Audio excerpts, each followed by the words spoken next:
Dr. Derrell Peel, our livestock marketing specialist, is here now. Derrell, it sounds like it's been a historic first week of April for fed cattle markets. Tell us what's going on.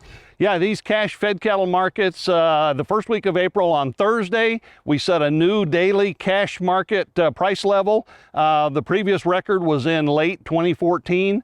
On Friday, it moved even higher, so the weekly average was also a record, for all time at this point in time. So, given that's happening, what do you think's next, and what does the rest of the month hold? Well, we're moving into tighter supplies. This is just the beginning, I think.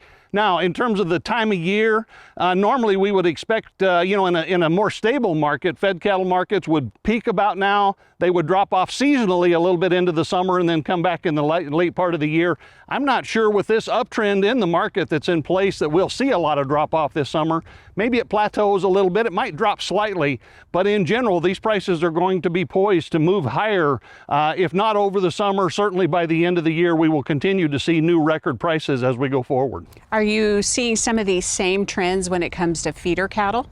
The trends are there. We have not reached record price levels now. Again, the previous prices for fed cattle or feeder cattle prices, Oklahoma auction prices, for example, peaked in late 2014.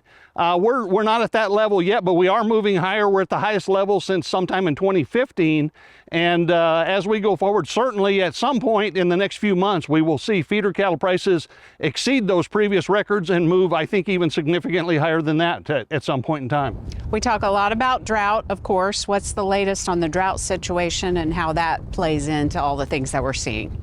Yeah, the drought situation in Oklahoma is really kind of sharpening focus right now.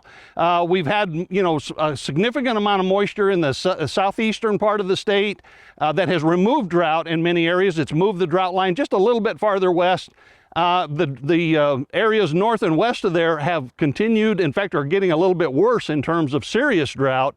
And the line between them, which runs basically in Oklahoma southwest to northeast up the I-44 corridor, is very narrow in many cases. So there's a very limited gap between the haves and the have-nots, if you will. There are places in Oklahoma right now where within 60 miles you can go from an area that has no drought through all of the drought categories to an area that has D4 or exceptional drought in just an hour's time of driving. And we see those maps all the time from the mesonet and always hope for the best. But for those still dealing with that, severe and exceptional drought, what's going on with those producers?